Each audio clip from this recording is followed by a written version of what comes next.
Waalaikumsalam warahmatullahi wabarakatuh. Soalan yang bertanya, boleh Ustaz terangkan 40 amalan yang dianggap terbaik dan tinggi darjatnya di dalam hadis Bukhari ini? Iaitulah hadis Abu Muhammad, nama sebenarnya Abdullah ibn Amr bin As, melaporkan Rasulullah menjelaskan terdapat 40 amalan yang dianggap terbaik, yang tinggi darjatnya. Satu daripadanya adalah meminjamkan kambing betina kepada orang lain bagi diperah susunya dan diminum. Apabila kering susunya, kambing itu dikembalikan semula. Sesiapa yang melakukan mana-mana kebaikan daripada 40 amalan itu dengan hanya mengharapkan balasan daripada Allah dan percaya dengan janji Allah, dia akan dimasukkan ke dalam syurga, direkodkan oleh Bukhari. Baik, hadis yang ditanya ini sememangnya terdapat di dalam Sahih Bukhari. Antaranya iaitulah hadis seperti yang disebut di dalam soalan, iaitulah hadis yang diriwayatkan daripada Abdullah ibn Amr ibn al-As radhiyallahu anhuma. Nabi SAW bersabda, arba'una khaslah a'lahunna manihatul anzi.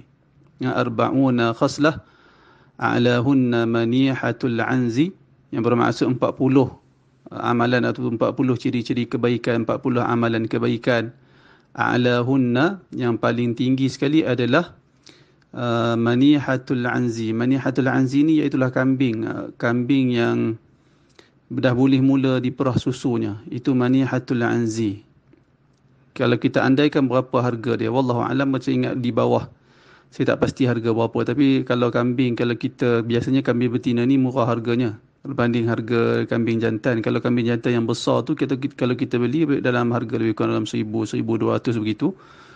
Itu kalau musim korban. Kalau tidak musim korban, saya pun tidak pasti. Maknanya barangkali manihatul anzi ni bawah 1,000 atau bawah 800. Nabi kata yang paling tinggi sekali iaitulah kambing betina yang dah boleh mula diperah susunya. Yang dilakukan itu merupakan amalan yang paling tinggi. Ma min 'amilin ya'malu bi khaslatin minha raja'a thawabiha. Tidak ada seorang pun yang melakukan amalan tersebut dari mana-mana salah satu amalan dari dalam 40 amalan ini, raja'a thawabiha, kerana benar-benar mengharapkan pahala dari amalan kebaikan tersebut, wa tasdiqa maw'udiha, dan membenarkan janji yang dijanjikan oleh Allah kepadanya, iaitulah diberi pahala. Dia membenarkan, dia mempercayai janji Rasulullah akan diberikan pahala atas amalan tersebut. Dia yakin di akhirat kelak Allah Ta'ala akan kurniakan perkara tersebut. Dia meyakini kebenaran firman Allah, kebenaran sabda Rasul. Dan demikian dia melakukan amalan tersebut. Dia yakin dengan janji Allah dan Rasul, lalu dia melakukan hal tersebut. Itu maksud raja'a thawabiha. Dia akan dapat apa ganjaran dia? Illa adkhalahu Allahu bihal jannah, melainkan Allah Ta'ala akan memasukkan dia ke dalam syurga biha, dengan amalan tersebut, dengan sebab amalan tersebut. Qala Hassan, berkata Hassan. Hassan ni merupakan salah seorang rawi dalam hadis ni. Dia kata, ataupun salah seorang periwayat hadis ni. Nama dia tersenarai di dalam sanad hadis. Lalu kata Hassan, fa'adadna ma duna manihatil anzi. Lalu kami hitung amalan-amalan yang lebih kurang, maksudnya di bawah amalan seekor kambing betina yang mula boleh diperah susu tu.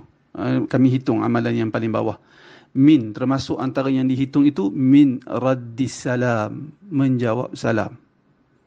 Wa tashmitil atis, demikian juga menyebut yarhamukallah bagi orang yang bersin dan sebut alhamdulillah. Wa imatatil adha 'anit tariq, membuang sesuatu yang menyakiti di jalan. Wa nahwihi, dan seumpamanya. Mereka hitung 40 sehingga 40. Famastata'na, kami tidak mampu, an yablugha 15 khaslatan, kami tidak mampu sampai menghitungnya selebih daripada 15 amalan sahaja. Menunjukkan mereka tak nampak apa dia amalan. Menggambarkan betapa amalan itu begitu kecil, tetapi jika dilakukan dengan niat yang betul, iaitulah membenarkan, meyakini pahala yang dijanji oleh Allah dan Rasul, dia dapat masuk ke dalam syurga. Itu maksud hadis ini. Bahkan sebahagian ulama mereka tak setuju dengan tindakan Hasan yang menghitung-hitung bilangan tersebut. Sebahagian mereka beranggapan biar begitu sahaja diibahamkan apa dia amalan 40 tadi, yang penting ia lebih rendah daripada diberikan seekor kambing yang tak sampai harga 1,000, tak sampai harga 800,000, tak pasti berapa harga kambing betina yang mula boleh diperah. Cuba tuan-tuan boleh rujuk kepada orang-orang yang bela kambing. Kambing, kalau kambing dara ataupun kambing yang boleh mula, bukan kambing dara lah, maknanya dia tak tahu, wallahu alam, kambing yang boleh mula perah susu tu berapa harga kalau dia nak dijual. Bayangkan amalan lain yang kurang daripada tu, katalah 700, katalah 600, maknanya amalan yang lebih kurang daripada itu juga jika dilakukan dengan niat yang betul-betul raja'a thawabiha wa tasdiqi limaw'udiha, membenarkan apa yang dijanjikan, mengharapkan pahala, sudah tentu dia akan memperolehi pahala, iaitulah dimasukkan ke dalam syurga oleh Allah Subhanahu wa taala. Kata para ulama, itulah hikmah Nabi ibhamkan. Nabi tak sebut berapa dia 40 tu.